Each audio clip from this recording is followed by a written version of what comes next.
Are you struggling to make diamonds that dazzle on your sugar cookies? Well, follow along with this tutorial and soon you'll have flawless, sparkling gems that you can make as royal icing transfers and create beautiful classic cookies like these.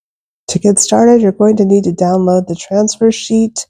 You can find this sheet on my website at www.l-streets.com, and all of the products you'll need to do this along with me are listed in the description.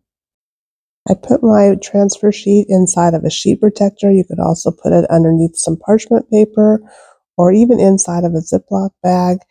And I'm just going to take a detail consistency royal icing that's about 25-second consistency if you're counting. And I'm going to outline all of these royal icing transfers. And then I'll flood them in with a 15-second flood. And I'm going to try to be careful not to go over the edge of my outline because I want that outline to show. And as I continued to make these diamonds, I did realize that it was helpful to outline all of the diamonds and let that icing dry before coming back in and flooding in the center. And then you can use your scribe, as I'm doing here, to settle the icing down. And if your shape isn't quite right, you want to go ahead and use a dampened paintbrush where you've wiped off all of the water and just push that line where you need it to go. Now here's a better angle. You're going to want to touch down and then lift up slightly and then touch down at each corner as you go around with your piping bag. Lift up your piping bag just slightly away from the cookie and try to apply even pressure.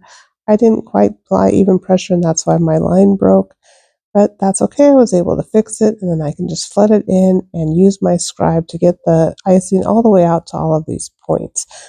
You want to be careful not to use your piping bag for that because you don't want to move your outline.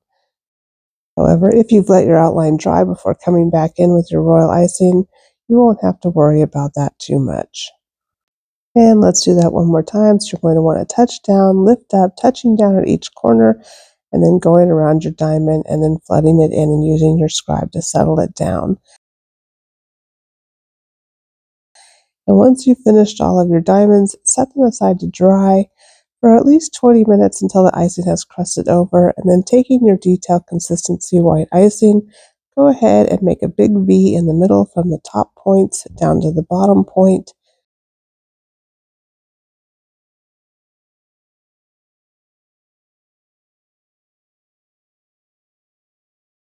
And if you have any start or stop peaks, you can just press those down with a dampened paintbrush. And then we'll make a line going across the top. So here you go, touch down and then lift up your piping bag and then go across. And I'm touching down at each one of my intersections because I don't want the icing to be up in the air. I want it to be resting up against the cookie. And then we'll make another little upside down V right here at this intersection. So touch down, go up to the middle, touch down, turn around, and go back down to the other intersection. And once you've finished adding all the lines to your diamonds, grab your edible glitter and give it a good spray because we want these diamonds to sparkle. And then once they've dried completely, which took about 24 hours for me, they should peel cleanly off the transfer sheet and you can just place them on your cookie with a little bit of royal icing. I hope you enjoyed this tutorial. If you have any questions, please put them in the comments and let me know how you'd use these diamonds. And don't forget to hit that like and subscribe. Happy cooking, my friends.